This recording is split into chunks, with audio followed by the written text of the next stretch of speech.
Hello నమస్తే, welcome to reality check. ఆంధ్రప్రదేశ్లో star క్యాంపెయినర్లు వస్తున్నారు. మమ్మల్ని ఓడించటం కోసం, మాపై యుద్ధం చేయడం కోసం స్టార్ క్యాంపెయినర్లుగా ఇతర పార్టీలకు సంబంధించిన వాళ్ళను కూడా నియమించుకుంటున్నారు చంద్రబాబు నాయుడు గారు అంటూ ఆంధ్రప్రదేశ్ సీఎం జగన్మోహన్ రెడ్డి ఈరోజు కొన్ని సంచలన వ్యాఖ్యలు చేశారు. ఆయనకు సొంత పార్టీలోనే కాదు, ఇతర పార్టీల్లో కూడా స్టార్ క్యాంపెయిన్లు ఉంటారు, ఇతర రాష్ట్రాల్లో కూడా స్టార్ క్యాంపెయిన్లు ఉంటారు అంటూ కొన్ని కామెంట్స్ చేశారు. మా సంక్షేమ పథకాలనే మాకు స్టార్ క్యాంపెయినర్లు, దేశంలోనూ రాష్ట్రంలోనూ ఏ రాజకీయ పార్టీకి ఎప్పుడూ లేని స్థాయిలో స్టార్ క్యాంపెయినర్లుగా సంక్షేమ పథకాలను అందుకున్న వాళ్ళు నా కోసం ఉన్నారంటూ జగన్మోహన్ రెడ్డి గారు మాట్లాడుతున్నారు. ఎవరి స్టార్ క్యాంపెయినర్లు, ఎవరిని దృష్టిలో పెట్టుకుని వ్యాఖ్యలు చేశారు? ఆంధ్రప్రదేశ్లో వైఎస్ షర్మిల కాంగ్రెస్ పార్టీ బాధ్యతలు తీసుకున్నారు. వైఎస్ షర్మిల వెనక కూడా తెలుగుదేశం పార్టీ ఉంది, తెలుగుదేశం పార్టీ ఆమెను ఎక్కువగా ప్రమోట్ చేస్తోంది అంటూ వైఎస్ఆర్ కాంగ్రెస్ పార్టీకి సంబంధించిన నాయకులు ఆరోపిస్తూ వస్తున్నారు. ఈ నేపథ్యంలో ఎవరు స్టార్ క్యాంపెయినర్స్, ఏ స్టార్ క్యాంపెయినర్ వెనక ఎవరున్నారనే అంశంపై డిబేట్ చూద్దాం. డిబేట్లో మనతో పాటు జాయిన్ అవుతున్నారు వైఎస్ఆర్ కాంగ్రెస్ పార్టీ నుంచి శేఖర్ రెడ్డి గారు, తెలుగుదేశం పార్టీ నుంచి శ్రీనివాస్ చౌదరి గారు, senior political analyst Purushottam Reddy గారు కూడా మనతో పాటు లైవ్లో జాయిన్ అవుతున్నారు. ముందుగా పురుషోత్తం రెడ్డి గారు నమస్తే. సార్ నమస్తే, చెప్పండి. ఏంటి సార్ ఈ స్టార్ క్యాంపెయినర్లు గొడవ ఏంటి? జగన్మోహన్ రెడ్డి గారు ఈరోజు మాట్లాడిన మాటలను ఎట్లా చూడాలి? అంటే జగన్మోహన్ రెడ్డి గారు గత కొంతకాలంగా ఎన్నికల వాతావరణం వచ్చినప్పటి నుంచి కానీ ప్రధానంగా క్యాంపెయిన్ లో ఆయన 2-3 పదాలు బలంగా వాడుతున్నాడు. ఒకటి దుష్ట చతుష్టయం, 2 నా ప్రత్యర్థి చంద్రబాబు నథింగ్, ఆ మీడియా పైన నా యుద్ధం, ఇది ఒకటి పాపులర్ గా. 3వది ఇప్పుడు స్టార్ క్యాంపెయిన్లు. ఈ మూడిట్లో సారాంశం ఒకటే, చంద్రబాబు నాయుడు గారు నేరుగా యుద్ధం చేయడు, చాలా మందితో కలుపుకుంటాడు. 2వది ఇతర పార్టీల వాళ్ళతో కూడా మేనేజ్ చేస్తా ఉంటాడు. ఇది ఆయన చెప్పదలుచుకుంది. రాజకీయాల్లో ఇప్పుడు కూడా చెప్పడం కన్నా జనం ఎంత నమ్ముతారనేది క్రైటీరియా. ఇప్పుడు ఆయన ఇప్పుడు స్టార్ క్యాంపెయిన్ ఎంత నమ్ముతారో లేదు కానీ కొన్నిటిని జనంలో ఒక యాక్సెస్ వస్తా ఉంది. అదేంటంటే చంద్రబాబు నథింగ్, నాకు ఆ మీడియానే యుద్ధం అని చెప్పాడు. అది నిజానికి తప్పు. ఎందుకంటే చంద్రబాబు నథింగ్ ఎలా అవుతాడు? జగన్మోహన్ రెడ్డి గారికి వ్యతిరేకంగా ఉన్నది ఆయనే. రేపు జగన్మోహన్ రెడ్డి గారికి ఏదైనా భిన్నాభిప్రాయాలు వచ్చి ప్రజలు వస్తే చంద్రబాబు గారిని ఛాయిస్ గా ఎంచుకుంటారు, నో డౌట్ ఎట్ ఆల్. ఈ విషయం జగన్ గారికి కూడా తెలుసు. కానీ ఆయన మాటలకు బలం ఎక్కడ వస్తుందంటే, ఆయన తెల్లారితో ఆ మాట అన్నాడో లేదో, ఆ సాయంత్రం కూర్చొని మాకేం సంబంధం అయ్యా మీడియాకు, మేము మీడియాగా ఉంటాము అని మాట్లాడతారని ఎవరు అనుకుంటారు. బస్తీ మీద సవాల్ నేనే మీకు సవాలని వాళ్ళు స్వీకరిస్తున్నారు. ఇప్పుడు సమస్య ఏంటంటే, మేమెందుకు నథింగ్ అవుతాం, చంద్రబాబే కరెక్ట్, మేము నథింగ్ అయ్యా బాబు, మాది మీడియాగా చూడండి అని చెప్పడం సహజం. ఇప్పుడు వాళ్ళు ఏం చేస్తున్నారు, అవును నేనే మీకు పోటీ, మమ్మల్ని చూసి భయపడిపోతున్నారని వాళ్ళు కూర్చొని సాయంత్రం ఉపన్యాసాలు చెప్తున్నారు యాంకర్లు. ఇప్పుడు అది జగన్మోహన్ రెడ్డికి వచ్చే బలం. నిజమే, సవాల్ స్వీకరించి నేను సవాల్ మీకు చేశాను అనుకోండి, తప్పయ్యా నువ్వు అట్లా చేయొద్దంటే అది పెద్ద పని చేయదు. బస్తీ మీద సవాల్ అన్నారనుకో పని చేస్తాను. జగన్మోహన్ రెడ్డి గారు టీజ్ చేస్తున్నట్ట టీజ్ చేస్తున్నాడు. వాళ్ళ జగన్ ట్రాప్ లో ఆ మీడియా పడింది, సమస్య అక్కడ వస్తా ఉంది సమస్య. కాబట్టి ఆయన ఈజీగా మీడియాని అట్లా మీడియా మీద ఒక ముద్ర వేయగలిగినట్టు. దాన్ని ఎంతమంది నమ్ముతారు ఏంటగా, వాళ్ళు వాళ్ళ మీడియా, నాకు వాళ్ళు సహజ శత్రువులు అని చెప్పడంలో ఆయన సక్సెస్ రావడానికి కారణం పదే పదే చెప్పడం ఎంత వాస్తవం. అట్ ద సేమ్ టైం వాళ్ళు స్వీకరించడం కూడా దానికి కారణమైంది. ఇప్పుడు 2వ పాయింట్, ఇప్పుడు మన లేటెస్ట్ గా స్టార్ క్యాంపెయిన్, దీంట్లో ఉద్దేశం ఏంటంటే చంద్రబాబు నాయుడు అన్ని పార్టీల్లో వాళ్ళని మేనేజ్ చేస్తున్నాడు. కాంగ్రెస్ లో శర్మిల గారిని పెట్టినా, లేదా బీజేపీలో పురంధేశ్వరి గారు ఉన్నా, లేదా ఇంకొకరున్నా మొత్తం చంద్రబాబు నాయుడు గారే మేనేజ్ చేసేస్తున్నాడు, ఒంటరిగా రావట్లేదు అని చెప్పడం ద్వారా ఏమవుతుంది, తనను విమర్శించే వాళ్ళందరికీ చంద్రబాబు నాయుడు కలర్ పూసే పని చేస్తున్నాడు. అంటే సమస్య ఏంటంటే, ఇప్పుడు మాలాంటి వాళ్ళు కూడా రాయలసీమ గురించి మాట్లాడితే మీరు జగన్ మనుషులు అంటారు, అన్న వెంటనే మేము అవునన్నాను అనుకుని అయిపోయింది. కాదు, నా సమస్య నేను చెప్పుకుంటా పోతే ఈ రోజు కాకపోతే రేపు నమ్ముతారు. కానీ ఇక్కడ ఏమవుతోంది, కొన్ని ఘటనలు జగన్ గారి ఉద్దేశం వ్యూహాత్మకం, అదేమో ఆయన అన్ని నమ్మి అని కాదు. ఆ వ్యూహాత్మకంగా ఎవరైతే తనను విమర్శిస్తారో వాళ్ళందరి వెనకాల చంద్రబాబు నాయుడు ఉన్నాడు, వాళ్ళ ఉద్దేశం వాళ్ళది కాదు, చంద్రబాబు నాయుడు ప్రయోజనాలు చెప్పడం కోసం జగన్ గారు మొదటి నుంచి వ్యూహాత్మకంగా వెళ్తున్నాడు. అది ఎప్పుడు పనిచేస్తుందంటే, అవతల వాళ్ళు వ్యూహాత్మకమైన తప్పులు చేస్తే. రాజకీయాల్లో ఎప్పుడు కూడా నిజాలు ప్రధానం కాదు, జనం నమ్ముతారా నమ్మరనేది. మీకు పాపులర్ ఉదాహరణ, రాజశేఖర రెడ్డి గారు ముఖ్యమంత్రిగా ఉన్నప్పుడు చంద్రబాబు గారు చాలా కమిటీ డిమాండ్ చేసినప్పుడు చాలా కమిటీలు వేశారు ఎంక్వైరీకి. అప్పుడు చంద్రబాబు గారు అన్న మాట ఏంటంటే, ఎక్కువ ఎంక్వైరీలు వేస్తున్నావు అంటే నువ్వు తప్పు చేస్తున్నావు అని అర్థం అని చెప్పాడు. దానికి రాజశేఖర రెడ్డి గారు ఇచ్చిన అద్భుతమైన సమాధానం ఏంటంటే, చంద్రబాబు నాయుడు గారు నేను మంచి చేస్తానని నాకు తెలుసు, జనం కూడా మంచి చేస్తాను అనుకోవాలి కదా అన్నాడు. అప్పుడు విచారిస్తే నేను చెప్పుకుంటే కుదరదు, జనంతో విచారణ చేసి నిరూపిస్తానన్నాడు. అంటే అర్థం ఏమిటి, దాంట్లో మనం అనుకోవడం కాదు, జనం కూడా అనుకోవాలని. ఇప్పుడు జగన్మోహన్ రెడ్డి గారు అనుకోవడం కన్నా జనం ఎందుకు అనుకుంటారనేది జగన్ గారి స్ట్రాటజీ. పని చేయకపోవడం ఉంటుంది. అక్కడ ఒక పాయింట్ ఆఫ్ వ్యూలో పనిచేస్తుంది, ఇంకో పాయింట్ ఆఫ్ వ్యూలో పనిచేయదు. కానీ ఒక పాయింట్ ఆఫ్ వ్యూ ఇప్పుడు జగన్మోహన్ రెడ్డి గారు పదే ఒక సంక్షేమ కార్యక్రమానికి సంబంధించి ఒక బహిరంగ సభ పెట్టుకొని ఆ సభలో దానికి సంబంధించిన చర్చకు మాత్రమే పరిమితం కాకుండా పొలిటికల్ కామెంట్స్ చేసి ఆ పొలిటికల్ కామెంట్స్లో భాగంగా వీళ్ళందరినీ తీసుకొచ్చి అక్కడ చెప్పడం ద్వారా వాళ్ళందరూ ఆయన ఇబ్బంది పెడుతున్నారు, వాళ్ళందరితో ఆయనకు ప్రమాదం ఉంది అనే ఒక మెసేజ్, అటువంటి ఒక ఇంప్రెషన్ జగన్మోహన్ రెడ్డి గారు ఇస్తున్నట్టు కనిపించట్లా? అంటే ప్రమాదం అనకన్నా ఇంత అంటే ఇప్పుడు ఆడొస్తున్న ఆయన ఓటర్లను ఆయన ఉద్దేశించి మాట్లాడుతున్నాడు. నా వల్ల నా రాజకీయ విధానం వల్ల మీరు ఇంత లబ్ధి పొందారు, మీరు ఈ ప్రయోజనాలు పొందుతున్నారు, నన్ను మీకు ప్రయోజనాలు అందించే నన్ను ఓడించడం కోసం వాళ్ళందరూ అవుట్ అవుతున్నారు, వాళ్ళందరూ మీరు జాగ్రత్తగా తీసుకోకపోతే రేపు నేను ఓడిపోతే మీరు నష్టపోతారు. ఇది కదా ఆయన ఉద్దేశం. రాజకీయంగా అది వ్యూహాత్మక వైఖరి. దాన్ని ఎంత నమ్ముతారు జనం అనేది ఇక్కడ పాయింట్. కాబట్టి ఎంత నమ్ముతారు అనుకున్నప్పుడు ప్రత్యర్థి యొక్క ప్రతి వ్యూహాన్ని బట్టి కూడా ఉంటుంది. మన వ్యూహంతో పాటు ప్రత్యర్థి వ్యూహం కూడా ఇక్కడ ఇంపార్టెంట్ రోల్ పోసేస్తుంది. ఇప్పుడు ఈ రోల్ ని ప్రతిపక్ష తెలుగుదేశం పార్టీ ఇతర ఇప్పుడు శర్మిల గారు ఉన్నారు. శర్మిల గారు నిన్న ఫస్ట్ స్పీచ్ నా దృష్టిలో పర్ఫెక్ట్ గా చేశారు. ఒక 2-3 వ్యాఖ్యలు మినహాయించి, క్రిస్టియన్ కాబట్టి మిజోరాం, జగన్ రెడ్డి ఇట్లాంటి 2 వ్యాఖ్యలు పక్కన పెడితే పర్ఫెక్ట్ పాలిటిక్స్ ఆమె మొదలు చేశారు. ఎందుకంటే వైసీపీ తెలుగుదేశాన్ని రెండింటి ఘాట్లో కట్టేసి కాంగ్రెస్ ఈ రాష్ట్రానికి ప్రత్యామ్నాయం చెప్పడం పర్ఫెక్ట్ పాలిటిక్స్. కానీ ఆమె 2వ వ్యాఖ్యలు అదనంగా చేయడం వల్ల ఏమవుతుంది, ఇప్పుడు జగన్ రెడ్డి అని ఎవరు అంటున్నారు, చంద్రబాబు నాయుడు వ్యతిరేకించే పవన్ కళ్యాణ్ గారు, చంద్రబాబు నాయుడు గారు, ఆ మీడియా అంతే కదా. మీరు నేనైతే జగన్మోహన్ రెడ్డి గారు లేదా ముఖ్యమంత్రి గారు అంటాం, లేదా అభిమానించే వాళ్ళు అన్న అంటాడు. ఈ పదం వాడేసరికి జగన్ రెడ్డిని ఎవరు అంటున్నారు, చంద్రబాబు అంటున్నాడు, కాబట్టి నువ్వు కూడా చంద్రబాబు మనిషి.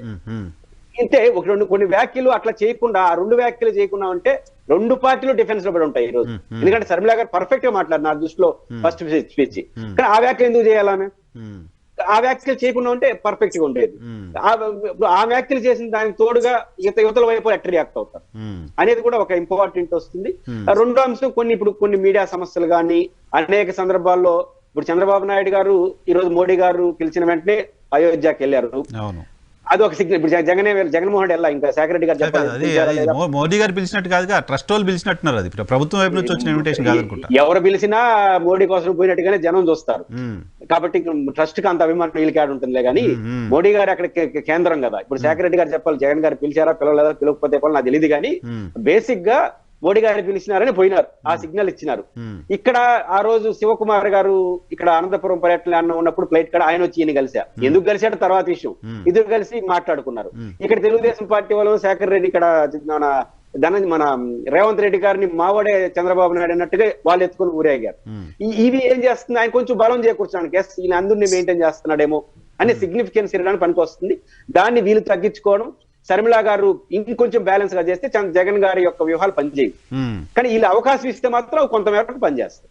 ఓకే విజయ్ గారు నమస్తే అండి. నమస్కారం సార్. విజయ్ గారు, సంక్షేమ కార్యక్రమాలను అందుకుంటున్న వాళ్ళే మాకు స్టార్ క్యాంపెయినర్స్. పక్క రాష్ట్రంలో ఓటు ఉన్నోళ్ళు పక్క రాష్ట్రం నుంచి తీసుకొచ్చిన వాళ్ళతో ఇక్కడ మాపై యుద్ధం చేసే ప్రయత్నం చేస్తున్నారు, స్టార్ క్యాంపెయినర్స్ ని పెట్టుకుంటున్నారు ప్రతిపక్షాలంటూ జగన్మోహన్ రెడ్డి గారు ఒక కామెంట్ చేశారు. ఏంటి దానిపైన మీ రియాక్షన్? ముందుగా మీకు ప్యానెల్లో ఉన్న మిత్రులందరికీ కూడా నమస్కారం అండి. నమస్తే సార్. ఇప్పుడు జగన్మోహన్ రెడ్డి గారికి ఒక స్ట్రాటజీ ఉంది. ఏమంటారంటే ఆయన అదేదో అంటాం కదా, నందిని పంది పంది పంది అన్నో, లేదా పంది నంది నంది నంది అనే మాట అలాగా ప్రూవ్ చేసేస్తారు ఆయన. అలాగా ఈ ఎవరైతే సంక్షేమ పథకాలు అందుకుంటున్నారో స్టార్ క్యాంపెయినర్స్ అని ఆయన అంటే, వాళ్ళని ఏం చేస్తారంటే, బాబు రే నాయన మీరు అంటే ఆయన మెసేజ్ ఏంటంటే, బాబు మీరు ఇప్పటి వరకు తీసుకున్నారు కదా, మీరు వైఎస్ఆర్సిపి కోసం మీరే స్టార్ క్యాంపెయినర్లని ఒక మాట అనేస్తే వాళ్ళు ఇంకా రోడ్లు ఎక్కి వైఎస్ఆర్సిపికి ఓటేయండి ఓటేయండి ఓటేయండి అని చెప్పి తిరుగుతారనేది ఆయన వ్యూహం. అంతమించి ఏం లేదు. ఇంట్లో కూర్చోకండి అంటే డైరెక్ట్ గా అనలేడు కదా ఆయన, మీరు ఇంట్లో కూర్చోకండి తీసుకున్నారు కదా ఇన్నాళ్ళు, మరి మీరు వెళ్ళి అందరికి వైఎస్ఆర్సిపికి ఓటేయండి అని చెప్పి చెప్పండి అన్నదానికి ఇలా చెప్పడం అనమాట. వాళ్ళే మా స్టార్ క్యాంపెయినర్, వాళ్ళు చేస్తున్నారని చెప్తారు. ఇంకా వాళ్ళు ఎవడు చేసింది పెట్టింది ఏముండదు, ఆల్రెడీ చేస్తున్నారు అనేది. దీన్ని ఇదొక స్ట్రాటజీ అండి. నేను అంటున్నాను ఏమంటే, సరే వాళ్ళే అనుకుంటే వాళ్ళ దగ్గర లిస్ట్ ఉందండి. ఎవరెవరి దగ్గరికి వీళ్ళు సంక్షేమ పథకాలు ఇచ్చారో వాళ్ళందరి దగ్గరికి ఎమ్మెల్యేలు తిరిగారు కదా, అవును. వాళ్ళే కదా తిట్టారు, వాళ్ళే కదా ఉన్నారు. మళ్ళీ వెళ్ళమనండి, ఇబ్బంది ఏం లేదు. మళ్ళీ వెళ్ళమనండి, మళ్ళీ ఎమ్మెల్యేలని. మరి ఎమ్మెల్యేలందరినీ ఫస్ట్ ఏమన్నారు, ఆల్మోస్ట్ 80 మెంబర్స్ ని మార్చాలన్నారు. తర్వాత 60కి ఎంతకు వచ్చారు, తర్వాత 50కి వచ్చారు, తర్వాత 20కి వచ్చారు. అలాగా తగ్గించుకుంటూ వచ్చారు. వాళ్ళందరినీ మరి 2.5 సంవత్సరాల నుంచి, ఆల్మోస్ట్ 2 సంవత్సరాలు అయిపోయింది అనుకుంటా, గత 2 సంవత్సరాల నుంచి ప్రతి సంక్షేమ పథకాలు ఇచ్చిన వాళ్ళ దగ్గరికి మాత్రమే వెళ్ళారు.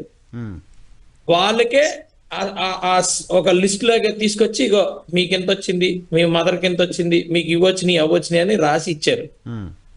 మరి అంత ఇచ్చినప్పుడు వాళ్ళు అంటున్న పర్సంటేజ్ ఎవరైతే మరి సంక్షేమ పథకాలు అందుకున్నారో వాళ్ళొక్కరు ఓటేస్తే చాలు అని కూడా గతంలో చాలా సందర్భాల్లో ఆయన అన్నారు, ఆయన నాయకులు కూడా అన్నారు. నేనేమంటానంటే ఇప్పుడు ఈ ట్రాన్స్ఫర్లు ఎందుకు, ఎమ్మెల్యే క్యాండిడేట్ ట్రాన్స్ఫర్లు ఎందుకు? ఎన్నికలు తిరిగినప్పుడు వీళ్ళు సంక్షేమ పథకాలు ఇచ్చినప్పుడు మీరు స్ట్రైట్ గా సంక్షేమ పథకాలు ఇచ్చిన వాళ్ళే మీ ఓటర్లు అనుకున్నప్పుడు, వాళ్ళే మమ్మల్ని గెలిపిస్తారు అనుకున్నప్పుడు, మరి ఇంకెందుకు ట్రాన్స్ఫర్లు? ఫస్ట్ టైం కదా పాయింట్ ఇన్ ద హిస్టరీ. ఎందుకు సంక్షేమ వాళ్ళే డైరెక్ట్ గా మాట్లాడొచ్చు కదా. అండ్ మోరో ఇంకా బయటంతా మాట్లాడటం ఎందుకు, డైరెక్ట్ గా వాళ్ళతోనే మాట్లాడచ్చు కదా. సంక్షేమ పథకాల దగ్గరికే కదా వెళ్ళారు, వాళ్ళ దగ్గరే ఇగో బాబు క్యాండిడేట్ ని నేను ఇగో పెడుతున్నాను, మీకు ఈ అనవసరం. ఎందుకంటే ప్రజాప్రతినిధులు అనే వాళ్ళని మేము ఎప్పుడూ మర్చిపోయాము, ప్రజాప్రతినిధులు కాదు వీళ్ళు, నేను పెడుతున్నాను. నా ఏమంటామంటే నా దోతలు అంటాము, లేకపోతే నాకు సంబంధించిన వాళ్ళని ఇగో ఇక్కడ నేను అపాయింట్ చేస్తున్నాను. ఇది ఆల్మోస్ట్ అపాయింట్మెంటే కదా. ఇట్ ఈస్ నాట్, అంటే ఇది ప్రజాస్వామ్యం కాదు కదా. వాస్తవానికి ప్రజాస్వామ్యం కాదు. ప్రజాస్వామ్యం అంటే ప్రజల నుంచి ఒక ప్రతినిధిని ఎన్నుకోబడతారు, ఆ ప్రతినిధి ఆ ప్రజల కోసం పనిచేస్తారు. కానీ ఇక్కడ ఈ వైఎస్ఆర్సీపీ పార్టీ గత 5 సంవత్సరాల్లో ఎవరు ప్రజల కోసం పనిచేశారు? ఎవరు ఆ ప్రజల నుంచి ఎన్నుకోబడ్డ వ్యక్తి ఆ ప్రజల కోసం ప్రతినిధిగా ఎవరున్నారు? ఎంతసేపు ఆ కలర్లు వాడుకోవడం, ఎంతసేపు వైఎస్ఆర్సీపీ పార్టీ భజన చేసుకోవడం, జగన్మోహన్ రెడ్డి గారు భజన చేసుకోవడం, అసెంబ్లీకి వెళ్ళిన అదే భజన చేసుకోవడం, బయటకు వచ్చిన అదే భజన చేసుకోవడం, అన్ని అదే చేశారు తప్పితే ప్రతినిధిగా, ప్రజల ప్రతినిధిగా ఎక్కడ బిహేవ్ చేశారనేది ఫస్ట్ పాయింట్ అండి. రెండో పాయింట్ వచ్చేసరికి ఎస్ ప్రతినిధి, మరి ప్రతినిధికి అర్థమే లేనప్పుడు ఆయన కూడా ఏం మాట్లాడుతున్నాడు, నేను ఎవరికైతే సంక్షేమ పథకాలు ఇచ్చామో వాళ్ళే నా ఓటర్లు, మా ఓటర్లు అంటున్నాడు. నేను ఎవరిని ఎక్కడ పెట్టినా వాళ్ళు గెలిచేస్తారు అంటున్నాడు. అందుకే కదా ఇక్కడి నుంచి తీసుకెళ్లి అక్కడ, అంటే ప్రజల్లో తిరగమని చెప్పింది ఆయనే. వీళ్ళు ఏదైతే షీట్లు ఉన్నాయో అవన్నీ పట్టుకొని అవన్నీ గవర్నమెంట్ ఇచ్చింది. వాస్తవానికి పార్టీ పరంగా వెళ్తే అందరూ తంతారని చెప్పి పార్టీ పరంగా కాకుండా గవర్నమెంట్ ప్రోగ్రామ్ గా చేశారు. ప్రతి ఇంటికి వెళ్ళారు, ఇచ్చారు, స్లిప్ ఇచ్చారు, అన్ని ఇచ్చారు. మళ్ళా ఎంతమందిని ఎందుకు చేంజ్ చేయాలి అనే దాని మీద ఆయనకి నాకు అర్థమైంది. మీ పాయింట్ ఏంటంటే ఇప్పుడు ఉండండి, నేను అన్నాను ప్రతినిధులు అనే వాళ్ళు లేరు కదా, ప్రతినిధులు లేరు, ప్రజాస్వామ్యం లేదు. ఇంకేమైతే డైరెక్ట్ గా ఎవరికైతే మరి సంక్షేమ పథకాలు ఇచ్చారో వాళ్ళని టార్గెట్ చేసుకోమనండి. వాళ్ళ కోసం ఇంతందుకు ఇంకా సర్పంచ్లు ఎందుకు, ఎంపీటీసీలు ఎందుకు, జడ్పీటీసీ అలాగే కదా 5 సంవత్సరాలు పరిపాలించారు. వాళ్ళందరినీ పక్కన పెట్టేసి ఈ రోజు ఏం చేస్తున్నారు, డైరెక్ట్ గా వాలంటీర్లు అనే వాళ్ళని డైరెక్ట్ గా అపాయింట్ చేసి వాలంటీర్ల నుంచి పుష్ చేస్తున్నారు. ఈ రోజుకి కూడా నిన్న ఫైనల్ వాటర్ లిస్ట్ పబ్లిష్ అయింది. ఫైనల్ వాటర్ లిస్ట్ కూడా చెక్ చేసుకోవడానికి వాలంటీర్లు తెమ్మని చెప్తున్నారు వ్యక్తుల్ని. అక్కడ ఉన్న గ్రామ ప్రజలందరినీ వాలంటీర్లు తెచ్చి ఆ కార్యక్రమాన్ని అనిపించేమని చెప్తున్నారు. నేను అంటుంది ఏంటంటే మీరు క్యాండిడేట్ ని పంపించుకోండి, ఎందుకు ఈ పక్క నుంచి ఈ పక్కకి రాయలసీమ నుంచి క్యాండిడేట్ ని ఉత్తరాంధ్రలో పెట్టుకోమనండి, ఉత్తరాంధ్ర క్యాండిడేట్ ని రాయలసీమలో పెట్టుకోమనండి, ఎక్కడెక్కడి నుంచి అన్నా పెట్టుకోండి, పక్క కాన్స్టిట్యూన్సీలు ట్రాన్స్ఫర్ చేయాలి, తీసుకొచ్చేసి లేదా అందులోనే వాలంటీర్లలో నుంచే. ఎందుకంటే ఖర్చు కూడా ఆయన పెట్టుకుంటానంటున్నారు. ఏ ఖర్చు ఏంటనేది ప్రతి ఒక్కరికి తెలుసు. వాలంటీర్ల లాగా అన్ని కూడా అపాయింట్ చేసేసుకోమనండి. నాకు అర్థమైంది పాయింట్. సో విజయ్ గారు మీరు చెప్తున్న దాని ప్రకారం సంక్షేమ కార్యక్రమాలు అందుకున్న వాళ్ళు ఎందుకు స్టార్ క్యాంపెయినర్లు, మీ ఎమ్మెల్యేలు ఎందుకు స్టార్ క్యాంపెయిన్లు కాలేకపోతున్నారు అనేది పాయింట్, రైట్?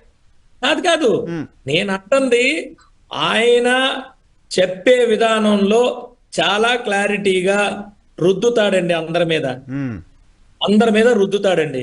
నేను అంటుంది ఇక్కడ పాయింట్స్ ఏంటంటే అది ప్రజాస్వామ్యం కాదు. First of all YSRCP party అనేది ప్రజాస్వామ్యబద్ధంగా కాదు. దానికి మీకు ఆల్రెడీ చెప్పాను. 2 సంక్షేమ పథకాలు ఎవరు డబ్బులు ఇచ్చేస్తారు, ఎక్కడి నుంచి ఇస్తారు? అది ప్రభుత్వం, అది ఒక రాజ్యాంగబద్ధమైన ఒక ప్రభుత్వం. ఆ ప్రభుత్వం ప్రజల నుంచి వసూలు చేసిన డబ్బు, ట్యాక్స్ రూపంగా వచ్చిన డబ్బు ఇవ్వాలి. కానీ ఈయనిచ్చినట్టు ఈయన వ్యవహరిస్తున్నప్పుడు అది రాజ్యాంగబద్ధం కూడా కాదు. నేను అడ్డి అంటున్నా. ఇవన్నీ పక్కనెట్టి దీనన్నిటిని శుభ్రంగా ఈ నిజాలనేమో పూర్తిగా బరిలు చేసి ఈయన ఏం చెప్తాడంటే సంక్షేమ పథకాలు అందుకున్న వాళ్ళే మా స్టార్ క్యాంపెయినర్లు. ఎవడు వస్తాడు చెప్పండి? స్టార్ క్యాంపెయినర్ ఎవడన్నా వస్తాడా? మీరేమో తెలుగుదేశం పార్టీలో నేను చాలా సార్లు చూశాను. వాళ్ళు ఎవరైనా సినిమా వాళ్ళని తీసుకొచ్చేవాళ్ళు, వాళ్ళు స్టార్ క్యాంపెయినర్లు ఉండేవాళ్ళు. మీరు సినిమా వాళ్ళు అయితే మెట్టుతో కొడతారు, మామూలుగా కాదు. సినిమా వాళ్ళని అవమానించినట్టు ఎవరిని అవమానించలేదు. సో వాళ్ళకి లేరు కాబట్టి ఈ మాట మాట్లాడుతుంది. క్యాంపెయినర్స్ ఎవరు లేరు కాబట్టి ఎవడ ఆఖరికి జగనన్న వదిలిన బాణమే వెనక్కి తిరిగి గుచ్చుకుంటుంది కదా. మరి ఎవరున్నారు? ఆఖరికి వాళ్ళే ఉన్నారు. అందుకే ఏంటంటే వాళ్ళ మీద రుద్దుతున్నారు. మీరు ఆల్రెడీ ఎలాగుంటదంటే హిప్నాటిజం అంటారు చూసారా? మేము సంక్షేమ పథకాలు ఇచ్చిన వాళ్ళందరూ మా కోసం చెప్తారు అంటే వాళ్ళు వెళ్ళి చెప్తారు. ఇప్పటి నుంచి ట్రైన్ చేస్తారు వాళ్ళని. ఓకే, హిప్నాటైజ్ చేస్తారు. శ్రీనివాస్ చౌదరి గారు నమస్తే అండి. నమస్తే. చంద్రబాబు నాయుడు గారిని ఏమంటారు, చంద్రబాబు నాయుడు గారి కోసం జాకీలేసి లేపుతున్నారు, పక్క రాష్ట్రాల నుంచి క్యాంపెయినర్లు తెస్తున్నారు అంటూ ముఖ్యమంత్రి గారు మాట్లాడారు. మీ ప్రశ్నే పెద్ద ఆశ్చర్యకరమైన హాస్యాస్పదంగా. మాకు జగన్మోహన్ రెడ్డి గారు స్టార్ క్యాంపెయిన్ మర్చిపోయారా మీరు? ఆయన తన సొంత శైలిని పంపించాడు. ఈ రోజు పెద్ద ఎత్తున అప్పులు చేసి మీకోసమా చూస్తారు కదా, మా వ్యూహాలు చూస్తారు కదా, ఏం తిరిగి బొమ్మ కనిపిస్తారు, చూస్తారు కదా. మీ వ్యూహమేనా షర్మిల గారు రావడం? మీరు అడిగిపోతారు, నేను ఎందుకు చెప్తానండి ఆ విషయం? నాకు స్టార్ క్యాంపెయిన్, తెలుగుదేశం పార్టీకి స్టార్ క్యాంపెయిన్ తయారు చేశాడు. అప్పులు చేసి 65 లక్షల మంది అప్పుదారుల్ని స్టార్ క్యాంపెయిన్ చేశారు. కొంత చెల్లింగ్ చేశారు, బాబాయ్ హత్యలు ఇంకో చెల్లింగ్ చేశారు. అలాగే రాష్ట్ర వ్యాప్తంగా ఎమ్మెల్యేలు తీసేసి అసంతృప్తి వాళ్ళతో కాంగ్రెస్ జరిపే వాళ్ళందరూ స్టార్ క్యాంపెయిన్ చేశారు. సార్ మీరు ఏదో అన్నారు మాట, సంక్షేమాలు అందుకున్న వాళ్ళందరూ కూడా స్టార్ క్యాంపెయిన్స్ అవుతారంట. సార్ ఇప్పుడు 11,50,000 కోట్ల రూపాయలు అప్పులు చేశారు కదా, 2,50,000 కోట్ల రూపాయలు మాకు ఇచ్చారు. మేము ఈ డబ్బులు ఎవరు కట్టాలి సార్? మేమే కదా కట్టాలి. అప్పు చేసి పప్పు కూటేసి మేము స్టార్ క్యాంపెయిన్లు అవుతామా? తెచ్చిపెట్టడానికైనా సభత ఉండాలి కదండి సార్ కొంచెం. సరే, ఈ అప్పులు కట్టాల్సింది ఎవరు? జగన్మోహన్ రెడ్డి గారు జేబుల నుంచి కట్టరు కదా. ఆంధ్ర రాష్ట్ర ప్రజల పన్నుల రూపాయన బాదురే అని చెప్పి కట్టాలి, అంతే కదా. ఇప్పుడు మేము ఎట్లా స్టార్ క్యాంపెయిన్ అవుతాం? ఒక్క నిమిషం. మీరు పంపిన డబ్బులు సంవత్సరానికి 2,50,000 రూపాయలు చేరిందనో ఏదో ఒక లెక్క చెప్పారు.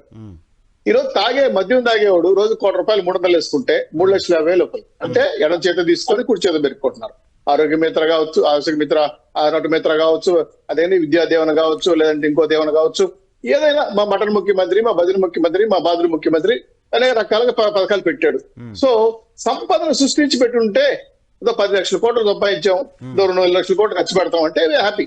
ఈ రోజు నరసింహరావు గారు మీ పేస్ట్ లో ఉప్పు ఉందో లేదు కానీ నాకు తెలియదు, కానీ మారితే 3 లక్షల అప్పు ఉంది. ఎందుకు ఆ మాట వచ్చిందంటే కట్టాల్సింది మేం కాబట్టి. ఇవన్నీ ఏంటంటే రాష్ట్ర వ్యాప్తంగా అప్పుడు మేస్త్రులు కానీ, కూలీలు కానీ, అసంఘటిత కార్మికులు బిల్డింగ్ వచ్చేసుకునేవాడు. నాకు తెలిసి 500-600 మధ్యలో కూలీలు ఇచ్చేవాడు. ఈ రోజు బీహార్ నుంచి ఇంకో రాష్ట్రం నుంచి కూడా తీసుకొస్తున్నారు. నాకు అర్థం కావట్లేదు. అంటే కూలీలందరూ వలస వెళ్ళిపోయారు, అసంఘటిత కార్మిక మొత్తం దెబ్బతినిపోయింది. సో మీరు అన్నారు కదా 1,02,000 కోట్ల రూపాయలు పన్నుల రూపాయలు బాది మా రాష్ట్రంలో బ్రహ్మాండంగా బాదులే కార్యక్రమం చేసి రాష్ట్రాన్ని మొత్తం అప్పులు బాధ చేసి రాష్ట్రం అభివృద్ధి 30 ఏళ్ళు ఎదిక్కెళ్ళిపోయి. సరే, ఇక్కడ స్టార్ క్యాంపెయిన్లు వాళ్ళే చేస్తారు, మాకు అందులో అనుమానించాల్సిన అవసరం లేదు కదా. ప్రమాణం చర్చ అర్థం కాల సార్. స్టార్ క్యాంపెయినర్లు జగన్మోహన్ రెడ్డి గారే మీకు ఇస్తున్నారు. అదే కర్మ సిద్ధాంతం అని భగవద్గీతలో వదిలేయండి. అది ఎవరేసిన బాణం వాళ్ళకి తగ్గుతుందని సామెత. ఇక్కడ ఏమంటే బ్రహ్మాండమైన రాష్ట్రాన్ని 150 ఎమ్మెల్యేలు ఇచ్చారు. అద్భుతంగా పరిపాలించాలి, బ్రహ్మాండంగా రాష్ట్ర అభివృద్ధి చేయాలి అనుకున్నప్పుడు 3 రాజధానులు కట్టుండొచ్చు, ప్రత్యేక హోదా ఇచ్చుండొచ్చు, పోలవరం కట్టుండొచ్చు, ఆయన విశాఖ స్టీల్ కట్టుండొచ్చు, కడపలో ఆయన స్టీల్ ఫ్యాక్టరీ కూడా 3 సార్లు అంటే కొబ్బరికాయలు కొట్టాడు కట్టుండొచ్చు. ఇవి కట్టలేదు కదా. మా పిల్లలు పక్క రాష్ట్రంలో పోయి ఉద్యోగాలు చేసుకోలేక ఆడ అవస్థపడుతున్నారు. చదువుకున్న ఉద్యోగులకి ఫీజు రింబర్స్మెంట్ రాక, ఉద్యోగాలు పట్టాలు లేక, వాళ్ళు సబ్సిడీ సర్టిఫికేట్లు రాక, ఉద్యోగాలు పోక అవసరపడుతున్నారు కదా. ఇవన్నీ కూడా వీళ్ళందరూ స్టార్ క్యాంపెయిన్ నరసింహరావు గారు అండర్లైన్ చేసుకునేది స్టార్ క్యాంపెయిన్లే. కాబట్టి మాకేం భయం లేదు. Janasena Telugu Desam party blockbuster movie start అయిపోయింది. జగన్మోహన్ రెడ్డి గారి కౌంట్ డౌన్ స్టార్ట్ అయిపోయింది. వైఎస్ఆర్సీపీ పార్టీ ఏంటంటే ఫ్యాన్ స్విచ్ అయిపోయింది. జగన్మోహన్ రెడ్డి గారు హ్యాండ్స్ మొత్తానికి వ్యవహారం అంతా కూడా పార్టీ ప్యాకప్ లో సిచ్యువేషన్ లో ఉంది. ఇటువంటి సిచ్యువేషన్ లో రాష్ట్రం అంతా కూడా మూడాది స్టేట్ మారిపోయింది. ప్రజలంతా ఎవరు కోటాలు డిసైడ్ అయిపోయారు. మాకేందుకు సార్ స్టార్ క్యాంపెయిన్? మా బాబు గారు, మా లోకేష్ గారు మాకు స్టార్ క్యాంపెయిన్లు. కానీ బ్రహ్మాండంగా అయితే మాత్రం జగన్మోహన్ రెడ్డి గారికి మీరు థ్యాంక్స్ చెప్పాలండి, అనుభవం చెప్పాలి. ఆయన పాపం చాలా పెద్ద ఎత్తున జాకీలు పెట్టి అద్భుతంగా వ్యాపారం ప్రయత్నం చేసాం. అంతా కూడా మాకు ప్లస్ కావడం అనేది ఇప్పుడు క్వశ్చన్ మార్క్ కరెక్ట్ మీరు అలా చేస్తున్నారు. ఏంటంటే ఒక నిమిషం ముగిస్తారు. ఇంకోటి ఏంటంటే 175 సీట్లు 170 సీట్లు గెలుస్తామని టార్గెట్ పెట్టుకున్నారు. సంతోషమే, వాళ్ళ పార్టీ గెలవడం బాగా అభ్యంతరం లేదు. అయితే ఎమ్మెల్యేలు ఎంపీలు ఎందుకు మార్చేస్తున్నారు? విధానాలు పాలసీలు మారలేదనా, లేదంటే వాళ్ళ పని సరిగా లేదనా, అది వాళ్ళ ఇంటర్నల్ విషయం. అయితే ప్రజలు ఎన్నుకున్నారు కదా వాళ్ళు. మిమ్మల్ని అయినా ఇంకోన్నారు, ఒక ఎమ్మెల్యే అయినా అంటే ప్రజా ప్రస్థానంలో ఎన్నుకున్న వ్యక్తి, ఆయన తగిన గౌరవం ఉంటుంది కదా. ఈడ ఛత్తీస్గఢ్ ఇంకో చోట వేస్తే తెలుగుదేశం పార్టీ మాట్లాడడం కరెక్ట్ కాదులేండి చౌదరి గారు. సరే, ఆయన పెద్ద చెప్పండి సార్. ఒకనే సరసింగ్ గారు, నరసింహ గారు, మా వాళ్ళు ఏనండి, మేమే మార్చలేదు, వాళ్ళు మార్చుతారు, మేము మార్చలేము చెప్పట్లా. మేమనేది ఏంటంటే ఆల్రెడీ ఎమ్మెల్యే ఒక ఎమ్మెల్యే స్థాయికి అక్కడ ప్రజలు ఎన్నుకున్నారు. 4 లక్షల మంది 3 లక్షల మంది ఎమ్మెల్యే ఎన్నుకున్నారు. ఆయన అమాంతంగా తీసేసి ఇప్పుడు 95 మంది మార్చారు. అందులో 28 SCSలు ఉన్నారు. SCSలు మార్చారు. మరి నా ఎస్సీలు నా బీసీలు రాష్ట్రం వాళ్ళు మరి వాళ్ళు న్యాయం చేయలేదు కదా. మార్చడం అనేది రాజకీయ పార్టీ ఎవరిని ఎక్కడ పోటీ పెట్టాలో డెసిషన్ తీసుకుంటుంది మీరైనా. పొమ్మను కూడా మీరు ఇంకో మాట వచ్చు కదా, పొమ్మను కూడా బాగుపెట్టారని. మా జిల్లాలో ఉప ముఖ్యమంత్రి నరసింహరావు గారు, నారాయణ స్వామి గారు ఉన్నారు. ఆయన తీసుకెళ్లి కుప్పం ఎంపీ సీట్ వేశారు. పొమ్మన్ లేక పొగబెట్టారేమో కానీ మార్చకూడదు. రాజకీయ పార్టీలు డిఫరెంట్ ప్లేసెస్ లో పోటీ చేయడం చాలా కామన్ ఇష్యూ కదా. గతంలో తెలుగుదేశం పార్టీ మార్చింది, చాలా రాజకీయ పార్టీలు మార్చాయి. నరసింహ గారు, ఇక్కడ రింగ్ మాస్టర్ ఎవరు మీకు అర్థమైంది. ఎవరు రింగ్ వేస్తారో తెలుసు మీకు, ఎలా రాజకీయ కల్పన తెలుసు. అందుకే మా వ్యూహాలకు తట్టుకోవాలి. రాజకీయ పార్టీ విమర్శలు చేసుకోవచ్చు కానీ మార్చడం అనేది, ఇప్పుడు ఇంతకుముందు విజయ్ గారు చెప్పారు ఏంటి ఒక పాయింట్, మీకు ఇంతమంది స్టార్ క్యాంపెయినర్లు ఉంటే మీరు ఇప్పుడు మార్చాల్సిన అవసరం ఏంటి అన్నారు. అది పాయింట్ లాజిక్ గా తీసుకోవచ్చు. అంతమంది ఓటేసేటప్పుడు నీకు ఎమ్మెల్యే అభ్యర్థి ఎవరైతే ఏంటి అనేది. కానీ ఇక్కడ ఎవరని చెప్పారు? పథకాలు వేసిన వాళ్ళ, లేదా వాలంటీర్ల, లేదా వాళ్ళ కార్యకర్తల? శేఖర్ రెడ్డి గారు నమస్తే. నమస్తే అండి. సారీ, సబ్జెక్ట్ లోంచి బయటకు వెళ్ళి ఒక టాపిక్ మాట్లాడాల్సి వస్తుంది. ఎందుకంటే శ్రీనివాస్ చౌదరి గారు మాట అన్నారు, 11 లక్షల కోట్ల పైచిలుకు అప్పులు అని చెప్పేసి శ్రీనివాస్ చౌదరి గారు ఒక మాట అన్నారు. కాకపోతే ఆర్బీఐ లెక్కల ప్రకారం వాస్తవంగా టీడీపీ ప్రభుత్వ హయాం వచ్చే టయానికి జూన్ 2014 నాటికి పిఎస్సీలతో కలుపుకొని 1,53,000 కోట్ల రూపాయల అప్పులు ఉండేవి సార్ టీడీపీ గవర్నమెంట్ వచ్చే టయానికి. తర్వాత మే 2019 టీడీపీ దిగిపోయే టయానికి పిఎస్సీలతో కలుపుకొని మొత్తం అప్పులు వచ్చేసి 4,12,288 కోట్లు సార్. అంటే చంద్రబాబు నాయుడు గారి ప్రభుత్వ హయాంలో 2,58,000 కోట్ల రూపాయల అప్పులు జరిగాయి సార్. ఇది రాష్ట్ర జిఎస్డిపిలో 7.45% సార్. రాష్ట్ర జిఎస్డిపిలో 7.45% టీడీపీ ప్రభుత్వ హయాంలో అప్పులు జరిగాయి. ఇక మా ప్రభుత్వం వచ్చిన తర్వాత సెప్టెంబర్ 2023 నాటికి, అంటే 4 సంవత్సరాల 4 నెలల కాలానికి మేము చేసిన అప్పులు మొత్తం కలిపి పిఎస్సీలతో కలుపుకొని 7 లక్షల కోట్ల రూపాయలు సార్. 7 లక్షల కోట్ల రూపాయలు అంటే మా ప్రభుత్వం వచ్చిన తర్వాత 4 సంవత్సరాల 4 నెలల కాలానికి మేం చేసిన అప్పులు 2,87,812 కోట్ల రూపాయలు సార్. సో ఈయన సంపద సృష్టి అన్నారు సార్. సంపద సృష్టించకుండా అప్పులు చేస్తున్నామని చెప్పారు. వాళ్ళ ప్రభుత్వ హయాంలో స్థూల జీడిపి విలువ సార్ స్థూల జీడిపి విలువలో వాళ్ళు చేసిన అప్పు 7.45% అయితే, ఇప్పుడు మేం చేస్తున్న స్థూల జీడిపి విలువలో మేము చేస్తున్న అప్పుల వాటా 5.67% సార్. సో సంపద సృష్టి ఎవరి హయాంలో జరిగింది? సంపద సృష్టి కన్నా అప్పులు ఎవరి హయాంలో జరిగారు? ఈ లెక్కలు నేను చెప్తున్నాయి కాదు సార్, ఆర్బీఐ చెప్తున్న లెక్కలు.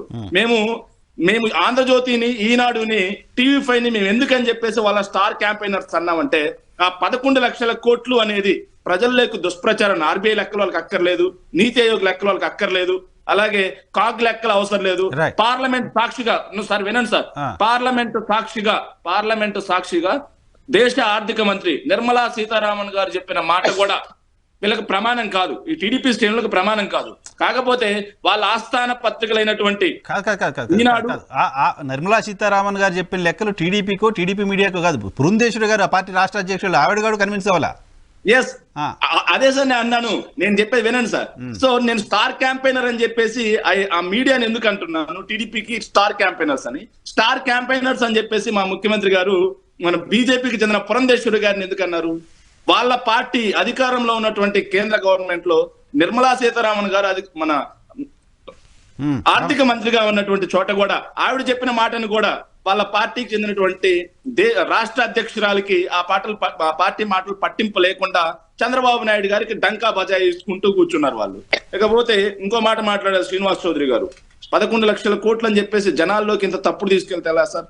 ఇంకో విషయం ఏంటంటే చంద్రబాబు నాయుడు గారు గత 5 ఏళ్లలో చేసినటువంటి అప్పుకి ప్రతి సంవత్సరం ఈ ప్రభుత్వం కట్టే వడ్డీ మొత్తం కలుపుకుంటే 85,000 కోట్ల రూపాయలు ఈ రోజు వరకు. సరే వదిలేయండి సార్, అప్పుల పైన చాలా సందర్భాల్లో మాట్లాడాము, వదిలేసేయండి. 11 లక్షల కోట్లు కాదు అంటున్నారు ఇప్పుడు మీరు. ఓకే సరే, నిర్మలా సీతారామన్ గారు ఏం చెప్పారు? కార్పొరేషన్ అప్పులు దాంట్లో కలపలేదంటారు, కలిపారంటారు. పిఎస్సీలు అంటే ఏంటి సార్? పిఎస్సీలు అంటే ఏంటి? అదే అది కలిపి అనేది మీరు వాటిని యాడ్ చేయలేదు, ఇక తెలియకుండా అప్పులు తెచ్చారనేది వీళ్ళు. సరే ఆ నంబర్ పైన క్లారిటీ లేదు, అంబిక్విటీ ఉంది.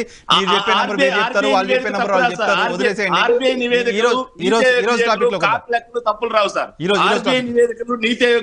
నివేదికలు కాగ్ లెక్కలు తప్పులు రావు సార్. అలా కాకుండా ప్రజల్లోకి ఒక దుష్ప్రచారాన్ని తీసుకెళ్లే వీళ్ళందరూ చంద్రబాబు నాయుడు గారికి స్టార్ క్యాంపెయినర్లు అన్నంలో మా తప్పేం లేదు సార్, మా ముఖ్యమంత్రి గారు తప్పేం లేదు.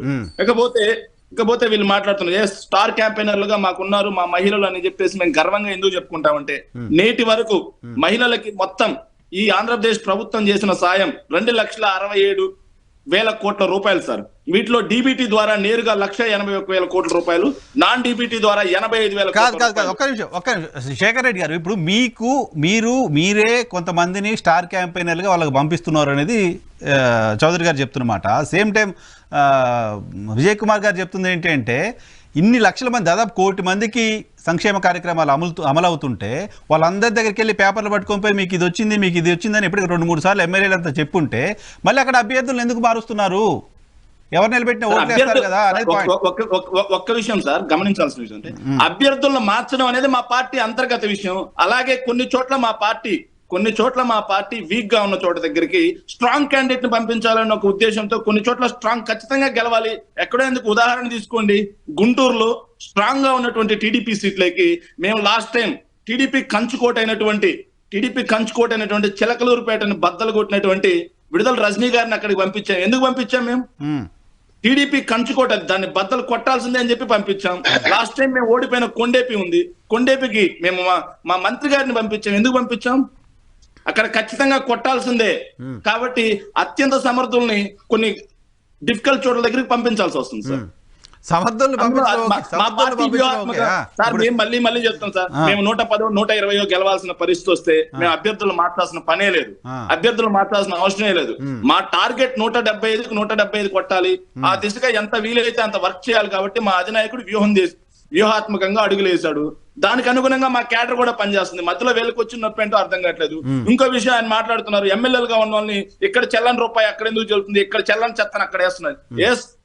అనిత పాయకరావుపేటలో చెల్లలేదని చెప్పేసి మాజీ మంత్రి గారు అనిత గారు పాయకరావుపేటలో చెల్లదని చెప్పి తీసుకొచ్చి కొవ్వూరులో వేశారా? కొవ్వూరులో ఉన్నటువంటి హెల్త్ డ్రింక్ మినిస్టర్ జవహర్ గారిని తీసుకొచ్చి రక్షణ నిధి గారి కాన్స్టిట్యున్సీ మన తిరువూరులో వేశారా? మీరు తీసుకొచ్చి అక్కడ చెల్లలేను కాబట్టి ఆ చెత్తను తీసుకొచ్చి ఇక్కడ వేశారా?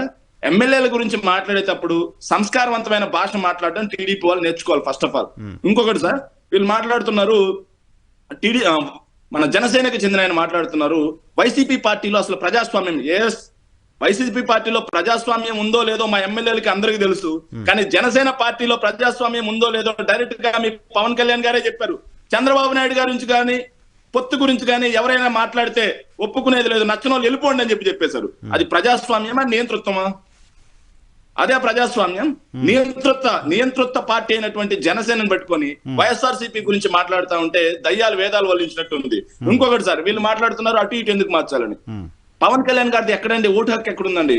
పవన్ కళ్యాణ్ గారికి ఓటు హక్కు ఎక్కడుంది? పవన్ కళ్యాణ్ గారికి ఆధార్ కార్డు ఎక్కడుంది? పవన్ కళ్యాణ్ గారు సొంత ఇల్లు ఎక్కడుంది? పవన్ కళ్యాణ్ గారు ఎక్కడ ట్యాక్స్ కడుతున్నారు? పక్క రాష్ట్రాల్లో ట్యాక్స్ కడుతున్నారు. ఆయన వచ్చి పోటీ చేసింది ఎక్కడ? మొన్న భీమవరం గాజువాక. రేపు మొన్న భీమవరం గాజువాకలో ఓడిపోయిన తర్వాత ప్రజలకు అసలు అందుబాటులో ఉన్నాడు ఆ కాన్స్టిట్యున్సీలు? రేపు మళ్ళీ భీమవరం గాజువాకలో అతను పోటీ చేస్తాడు అని చెప్పేసి జనసేన నమ్మకంగా చెప్పగలిగిన పరిస్థితి ఉందా? భీమవరం గాజువాకలో అసలు జనసేనకు చెందిన అభ్యర్థులకే చంద్రబాబు నాయుడు గారు సీట్లు ఇస్తారు అని చెప్పేసి జనసేన వాళ్ళు చెప్పగలరా?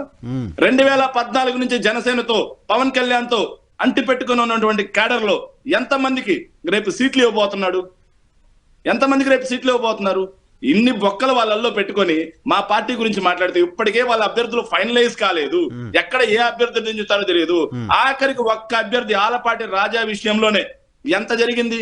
నాదెండ్ల మనోహర్ గారికి సీటు ఆలపాటి రాజాకి లేదు అంటే వాళ్ళ క్యాడర్ మొత్తం వచ్చి మీటింగ్స్ పెట్టేసుకుని గగ్గోలు పెట్టారు. సరే, వాళ్ళ తిప్పలు పడతారులేండి. అది వాళ్ళు ఏదో కానీ వినండి సార్, కానీ వైఎస్ఆర్ కాంగ్రెస్ పార్టీలో సీట్లు లేవన్నా సరే అట్లాగే వైఎస్ఆర్ కాంగ్రెస్ పార్టీలో సీట్లు అక్కడి నుంచి ఇక్కడికి ట్రాన్స్ఫర్ చేసినా సరే అభ్యర్థులు ఏమైనా మాట్లాడారేమో కానీ పార్టీ క్యాడర్ ఎక్కడైనా మాట్లాడిందా? బయటకు ఆందోళన చేయట్లే. రేపల్లిలో పార్టీ క్యాడర్ ఎక్కడ ఆందోళన చేసింది సార్? ఎనమరూరులో ఆందోళన చూసాం.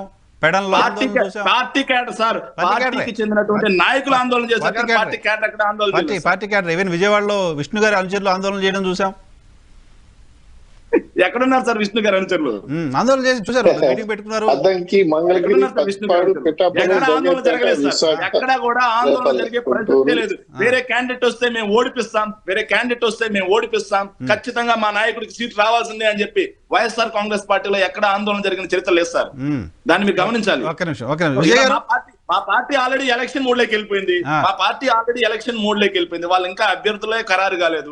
వ్యూహాత్మకం అంటారు, వాళ్ళే అధికారంలోకి వచ్చేస్తామంటారు. ముందు జనసేనకి వీళ్ళు ఎన్ని ఇస్తున్నారు, వాళ్ళు ఎన్ని తీసుకుంటున్నారు, ఎక్కడ పోటీ చేస్తున్నారు, అవన్నీ చూసుకొని పోతుంది సార్. రోడ్ల మీదకి ఎవరు వస్తున్నారు, చంద్రబాబు నాయుడు గారిని దుమ్మెత్తపోసేది ఎవరు, పవన్ కళ్యాణ్ గారిని దుమ్మెత్తపోసేది అంత సినిమా ముందుంది. ఏదో రకంగా ఇద్దరికి చిన్న ఏదో గ్యాప్ పెడదామని చాలా ప్రయత్నం చేస్తున్నారు. వాళ్ళేమో మీరు ప్రయత్నం చేస్తా ఉంటే ఇంకొంచెం దగ్గర అవుతున్నారు. మేము కలిసి రావాలని కోరుకుంటున్నాం సార్. మేము మొదటి నుంచి జగన్మోహన్ రెడ్డి గారు మొదటి నుంచి కూడా ఒకటే అన్నారు, వీళ్ళందరూ కలిసి రావాలనేదే మాకు అవసరం. విజయ్ గారు వర్షం తీసుకుంటా. విజయ్ గారు 1 మినిట్ సార్. వాళ్ళంతా బలంగా ఉంటే వాళ్ళే ప్రభుత్వంలోకి వచ్చే పరిస్థితి ఉంటే ఎందుకని చెప్పేసి టీడీపీ, జనసేన, బీజేపీ పొత్తు కోసం వెళ్తుంది. మళ్ళీ ఒకవేళ బీజేపీ వాళ్ళు వద్దంటే కాంగ్రెస్ ని, వామపక్షాలను కలుపుకోవడం కోసం ఎందుకు వెళ్తుంది? వాళ్ళంతా బలంగా ఉంటే, ప్రజా వ్యతిరేకత అంత ఎక్కువ ఉంటే వై నాట్ సింగిల్? ఎందుకని సింగిల్ గా పోలేకపోతున్నారు వాళ్ళు? సరే, వాళ్ళ పార్టీల రాజకీయ విధానం అది సార్, వాళ్ళు తప్పే ఉంది. అదే కేంద్రంలో భారతీయ జనతా పార్టీ ఉంది, భారతీయ జనతా పార్టీ బలంగా ఉంది. మీరు ఒక్కరే అదే రాజకీయ విధానంలో భాగంగా మేము కూడా అభ్యర్థులు. రైట్, ఒక నిమిషం సార్. విజయ్ గారు, ఇప్పుడు వైఎస్ఆర్సీపీ పార్టీ ప్రజాస్వామ్యము అని మాట్లాడుతున్నారు కదా. వైఎస్ఆర్సీపీ ప్రజాస్వామ్యం వాళ్ళే మాట్లాడుతున్నారు. ఒక 50% ఆఫ్ ఎమ్మెల్యేస్ ఈ రోజు వరకు మరి సీఎం తో కలలేదు అని వాళ్ళే డైరెక్ట్ గా స్టేట్మెంట్ ఇచ్చారు. ఎవరు ఇచ్చారండి? ఎమ్మెల్యేలు సార్. మీరు శేఖర్ రెడ్డి, కాపు వెంకట కృష్ణారెడ్డి అండి. కాపు కృష్ణారెడ్డి బయటకు వచ్చి మాట్లాడారు. బాబు ఎంఎస్ బాబు కూడా మాట్లాడారు, మాకు అపాయింట్మెంట్ దొరకలేదని. ఒక నిమిషం. అది వాస్తవానికి నేను ఈ 5 సంవత్సరాల్లో ఒక వైఎస్ఆర్సీపీ ప్రతినిధి ఏదైతే ఈ ప్రతినిధి ఉన్నాడో మధ్యలో మాట్లాడకుండా ఉన్నారా దేవుడా అని చెప్పి ఇప్పుడే పొగుడుదాం అనుకున్నాను శేఖర్ రెడ్డి గారిని. ఫస్ట్ పొగుడుదాం అనుకున్నాను, అది కూడా పాడు చేసేసుకుంటారు. దయచేసి మీరు మాట్లాడినప్పుడు మేము మాట్లాడలేదు, మేము మాట్లాడినప్పుడు మీరు రాసుకోండి. మీరు కూడా పెన్ పెట్టుకొని రాసుకోండి, మనం మాట్లాడుకుందాం. ఏమండి? అంటే ఇంకా మారారేమో వైఎస్ఆర్సీపీ అనుకున్నాను. సరే, మారారనే అనుకుంటాను. సరే, అయితే 50% ఆఫ్ ఎమ్మెల్యేస్ ఈ రోజు వరకు మాట్లాడలేదు అని చెప్పి మాట్లాడడం జరిగింది. చాలా మంది మాట్లాడారు. పాపం శేఖర్ రెడ్డి గారికి పాపం సాక్షి పేపర్, సాక్షి టీవీ చూస్తారేమో. ఇంకా ఇందాక నేను చెప్పానే, హిప్నటైజ్ చేస్తుంటాడు ఆయన. ఆ హిప్నటైజ్ దీనిలోనే ఉన్నాడు. సరే, నవ్వుతే నేను ఇబ్బంది లేదు. అయితే పవన్ కళ్యాణ్ గారు ఈ పొత్తు కోసం ఎవరన్నా మాట్లాడితే నేను ఒప్పుకోనాలి, సస్పెండ్ చేసేస్తాను అని అన్న. ఎస్, వాస్తవం, నేను కాదని అన్నట్లా. ఎందుకంటే మీకు ఇంకా ముందు ఇదేం తెలియలేదంటే ఈ పొత్తు అనేది మేము పిఎసి అంటే పొలిటికల్ అఫైర్స్ కమిటీలో అందరూ చర్చించి దాన్ని ఓకే చేసి majority, not even single person వ్యతిరేకించలేదు. ఇది గుర్తుపెట్టుకో. 2, సర్వసభ్య సమావేశం కూడా జరిగింది. బహుశా మీకు తెలిసి ఉంటుంది సార్, ఆయనకి తెలియకపోతే ఆయన సాక్షి టీవీ సాక్షి పేపర్ చూస్తుంటాడు కాబట్టి తెలియదు, కానీ అదర్ దాన్ సాక్షి టీవీ సాక్షి పేపర్ అందరికీ తెలుసు. మొత్తం సర్వసభ్య సమావేశం పెట్టారు, మొత్తం స్టేట్ అంతా పెట్టి ఓకే చేశారు. మీరు ఎవరితో పొత్తులు పెట్టుకున్నా, ఒక తెలుగుదేశమే కాదు, ఎవరితో పొత్తులు పెట్టుకున్నా మీ వెంటే మేము అని చెప్పి చాలా క్లియర్ గా. అయితే పాపం వైఎస్ఆర్సీపీ పార్టీ వాళ్ళకి ఎందుకు మింగుడు పడట్లేదంటే, వాళ్ళు ఎరేస్తున్నారు, కొంతమందిని రెచ్చగొడతారు, కొంతమందిని ఇచ్చేస్తారు. 30 సీట్లు ఇస్తారంట, 15 సీట్లు ఇస్తారంట, ఇలాగంట అలాగంట. వాళ్ళు వచ్చి మా దగ్గర మాట్లాడితే 2 పార్టీలు డివైడ్ అవుతాయి. 100% ఈ పొత్తు కోసం ఎవరు వ్యతిరేకంగా మాట్లాడితే వాళ్ళు పార్టీకి వ్యతిరేకులని మేము డిసైడ్ చేస్తాం. ఓపెన్ క్లియర్, అందులో డౌటే లేదు. ఎందుకంటే ఒక మంచి ఉద్దేశం కోసం, ఒక ఉన్నతమైన భావం కోసం, ప్రజల కోసం, ఈ ఆంధ్రప్రదేశ్ రాష్ట్రం కోసం మేము తీసుకున్న నిర్ణయం. ఈ ఎవడో వచ్చి ఎవడనో వీళ్ళు వెళ్ళి గిల్లితే ఆడొచ్చి ఇక్కడ ఇష్టానుసారంగా మాట్లాడితే కుదరదు. కాబట్టి వాళ్ళని మేము వైఎస్ఆర్సీపీ కోవట్లు అని చెప్పి ముద్ర వేసేస్తాం, స్ట్రైట్ వేస్తాం. ఎనీ డౌట్ పవన్ కళ్యాణ్ గారు కాదు, సుందరపు విజయ్ కుమారే వేస్తాడు, అందులో డౌటే లేదు. అది మా నిర్ణయం అండి. మేము పిఏసీలో మేము డిసైడ్ చేసాం, మేము సర్వసభ్య సమావేశంలో డిసైడ్ చేసాం, మేము అధికారం ఇచ్చాం మా నాయకుడికి.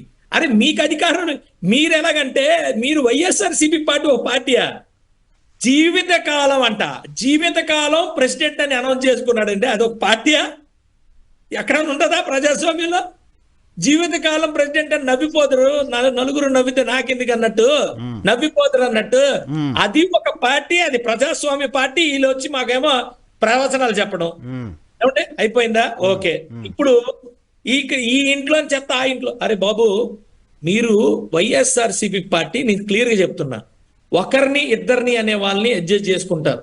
ఎందుకంటే వాళ్ళని ప్రొటెక్ట్ చేసుకోవడానికి, నాయకుల్ని ప్రొటెక్ట్ చేసుకోవడం ఒకరిద్దరిని.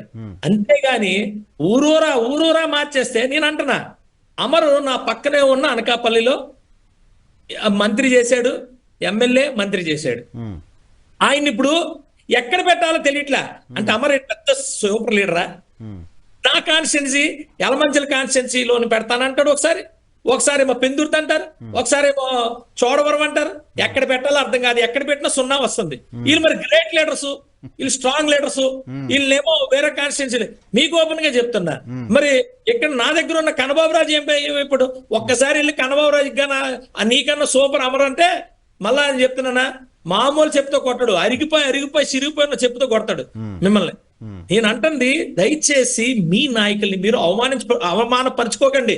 ఎందుకంటున్నానంటే, చేసింది మీరు, తప్పులు చేసింది మీరు, నాయకుల మీద తోస్తారు. ఎందుకు తోస్తారు నాయకుల మీద? నేనంటుంది, వంశీకృష్ణ శ్రీనివాస్ యాదవ్ అనే వ్యక్తిని మీరు తీసేశారు. ఆయన పాపం ఎప్పటి నుంచో పార్టీ పెట్టిన దగ్గర నుంచి ప్రజారాజ్యం నుంచి స్ట్రేట్ గా అందులోకి వచ్చాడు.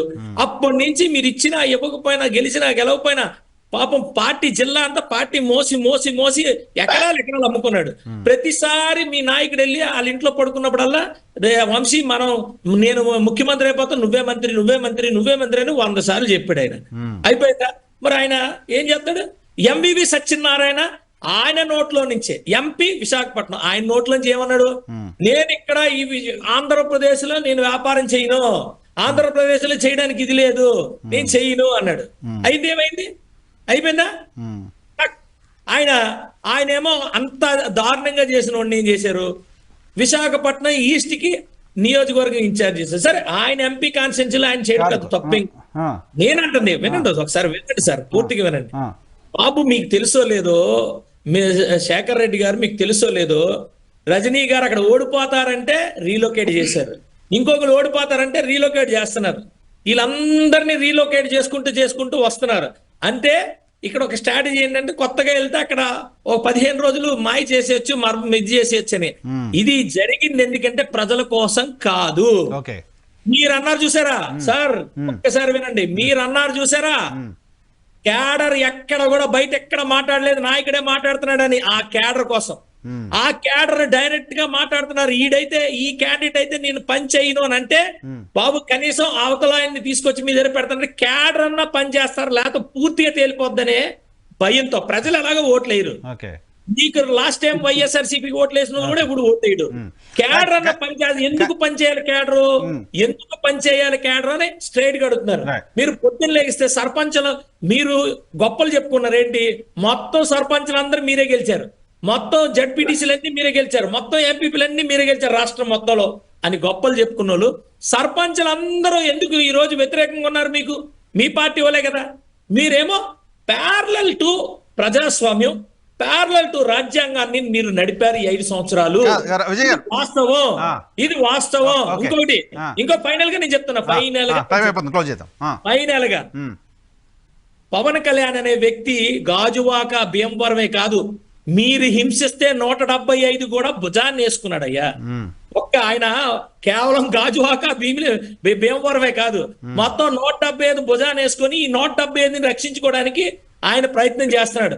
అందుబాటులో ఉన్నారా? ఎస్, 175 కాన్స్టిట్యున్సీలో అందుబాటులో ఉన్నారు. మీరు ఈ రోజు ఆ మాత్రమైన కంట్రోల్లో ఉన్నారంటే కేవలం యువతల పవన్ కళ్యాణ్ ఉన్నారు కాబట్టి మీరు కంట్రోల్లో ఉన్నారు. లేదంటే మామూలు మీరేమన్నా అలా కాదు, తల్లిని చెల్లిని కూడా రాష్ట్రాలు దాటించిన వాళ్ళు మీరు, తల్లిని చెల్లిని కూడా రాష్ట్రాలు దాటించిన వాళ్ళు మీరు మామూలు ఉంటారా?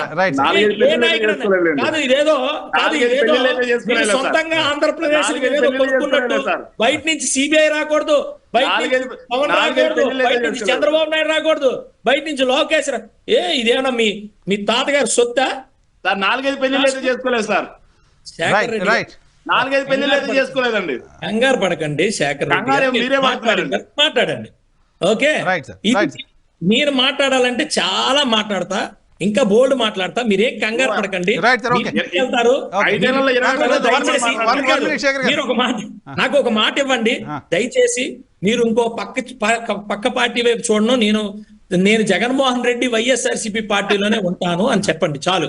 ఎందుకంటే వాళ్ళు జగన్మోహన్ రెడ్డి వైఎస్ఆర్సీపీ పార్టీతో ఉంటాను అంటే దాని అర్థం ఏంటంటే రాజకీయ సన్యాసం చేస్తున్నాము. 2020 ఏమంటారు చౌదరి గారు? ఒక నిమిషం పురుషోత్తం రెడ్డి గారు, శేఖర్ గారు మీకు ఇవ్వడానికి ముందు టైం కూడా లేదు. ఒక్క నిమిషం నేను పురుషోత్తం రెడ్డి గారితో మాట్లాడి మీకు వస్తా, లేకపోతే మీరు మాట్లాడి నేను వేరే టాపిక్ మాట్లాడించాలి సార్ తోటి. శేఖర్ గారు.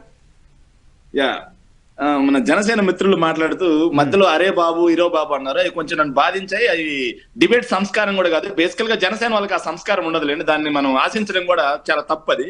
ఇకపోతే ఆయన మాట్లాడుతూ మంచి ఉద్దేశంతో ఆంధ్రప్రదేశ్ రాష్ట్రం కోసం మేము పొత్తు పెట్టుకున్నామని చెప్పి మాట్లాడుతున్నారు. మరి 2014లో 600 హామీలకి నాదే హామీ అని చెప్పినటువంటి పవన్ కళ్యాణ్ అందులో ఎన్ని నెరవేర్చారు అని చెప్పి ఏనాడైనా ప్రశ్నించాడా? 5 ఏళ్లలో ఎన్నికల ముందు వరకు ఆయన జనాల్లో ఉన్నది ఎన్ని రోజుల్లో తెలుసా సార్? కేవలం 23 రోజులు. లెక్కేసి మరి చెప్తా ఏ డేట్లో ఉన్నాడు. తర్వాత మళ్ళీ కాంగ్రెస్ తో మరి టీడీపీ తోటి ఎందుకు ఆయన విడిపోయాడు, మళ్ళీ బీజేపీతో ఎందుకు గెలిచాడు, మళ్ళీ ఈ రోజు టీడీపీతో ఎందుకు గెలుస్తున్నాడు? రాష్ట్ర ప్రయోజనాల గురించి మాట్లాడుతున్నగా. జనసేనలో విజయ్ గారు ఓపెన్ ఛాలెంజ్, జనసేనలో ఎవరికైనా దమ్ముంటే సబ్జెక్ట్ ఉంటే వైఎన్ఆర్ గారి వేదికగా స్టూడియోలో కూర్చొని ఆధారాలతో మాట్లాడతాం. 2014 నుంచి 19 వరకు, 19 నుంచి 24 వరకు రాష్ట్రంలో జరిగిన అభివృద్ధి, వచ్చిన ఉద్యోగాలు, అదేవిధంగా వచ్చిన పరిశ్రమలు, అదేవిధంగా ఇంకా చెప్పాలంటే అప్పులు, వీటి గురించి కూడా ఎవరికైనా దమ్ముంటే వైఎన్ఆర్ గారు చంద్రబాబు నాయుడు గారిని ఎందుకు మీరు భుజాన్ని ఎత్తుకుంటున్నారు? చంద్రబాబు నాయుడు గారి పరిపాలన బాగుందా లేకపోతే జగన్మోహన్ రెడ్డి గారి పరిపాలన బాగుందా? ఆధారాలతోటి వైఎన్ఆర్ గారి ముందు 1 to 1 కూర్చొని మాట్లాడడానికి నేను సిద్ధం. జనసేనలో ఎవరైనా సిద్ధమా? రైట్ సార్, ఒక నిమిషం.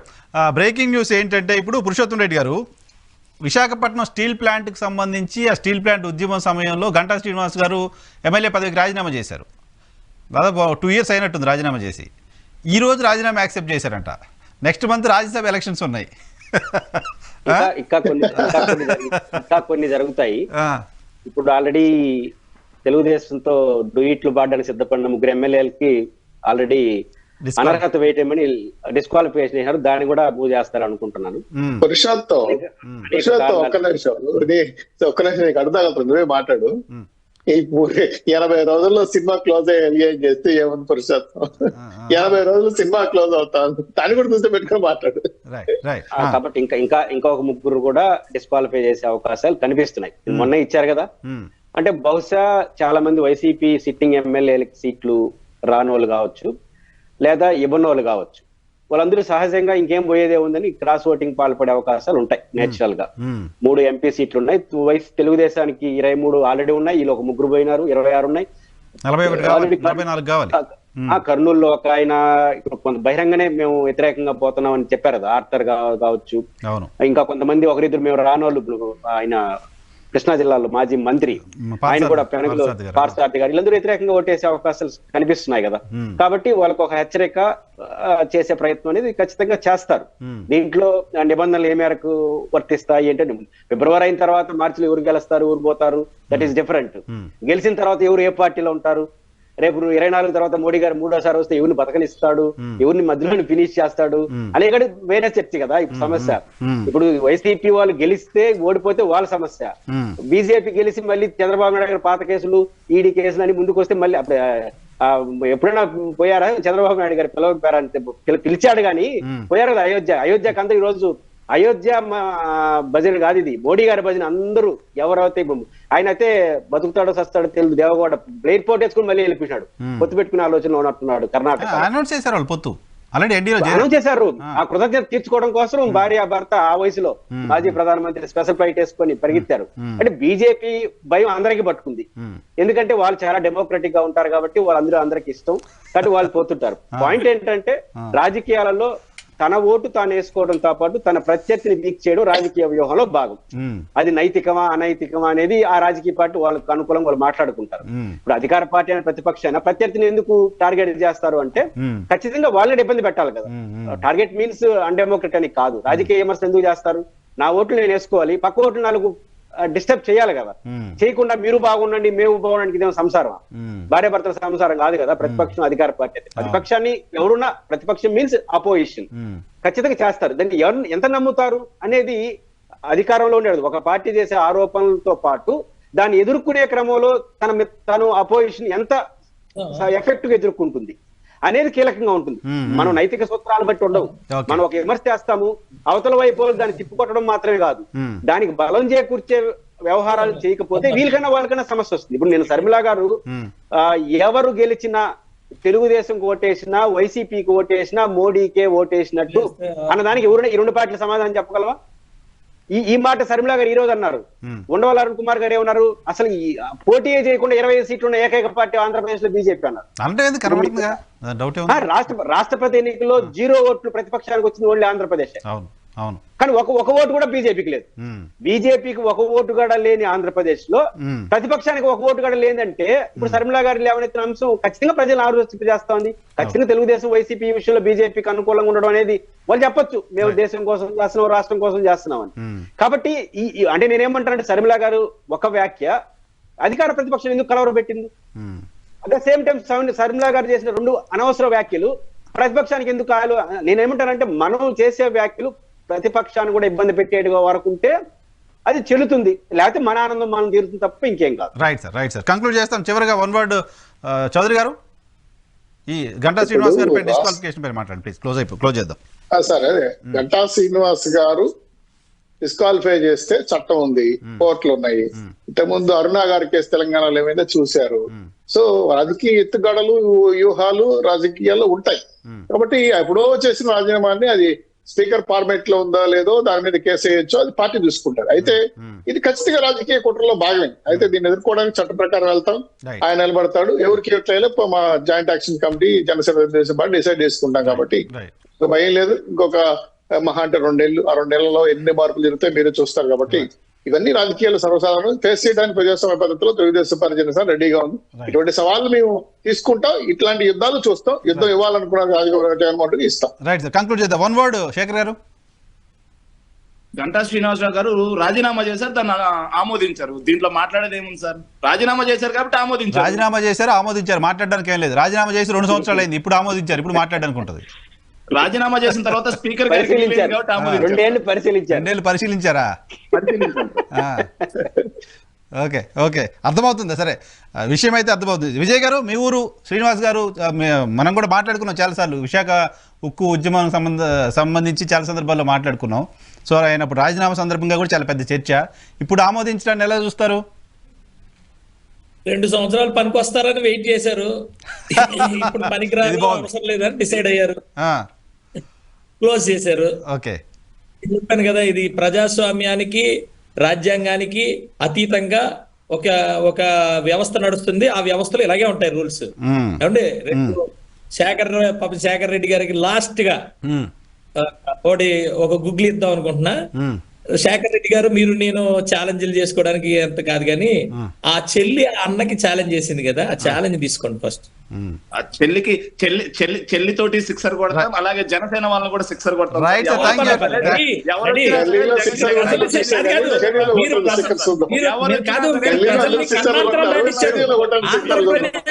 ఆంధ్రప్రదేశ్ ప్రజల్ని మీరు కర్ణాటకలు దాటించారు. Right sir, thank you very much. Shekhar garu, Vijay Kumar గారు, చౌదరి గారు, పురుషోత్తం రెడ్డి గారు, థ్యాంక్ యూ వెరీ మచ్. చెప్పండి సమాధానం. Right sir, thank you very much. ఇది ఇవాళ రియాలిటీ చెక్. రేపటి షోలో మళ్ళీ కలుద్దాం. చూస్తూనే ఉండండి టీవీ.